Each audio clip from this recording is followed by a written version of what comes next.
তো বন্ধুরা দেখো খেতে বসে পড়েছি। আর দেখলে আজকে খাবারে কী রান্না করেছি।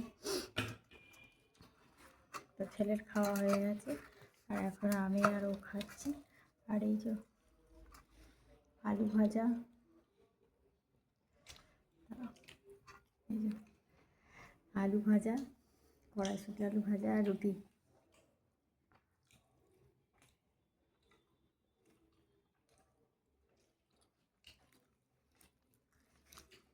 লঙ্কা।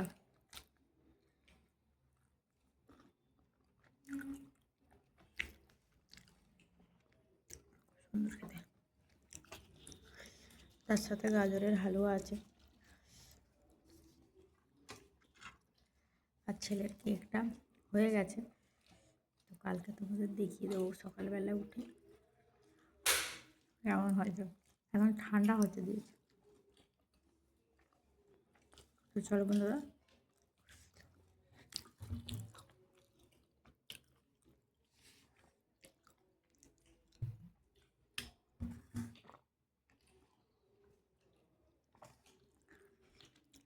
দেখা হচ্ছে পরের দিন। টাটা সবাইকে, গুড নাইট। সবাই খুব খুব ভালো থাকবে।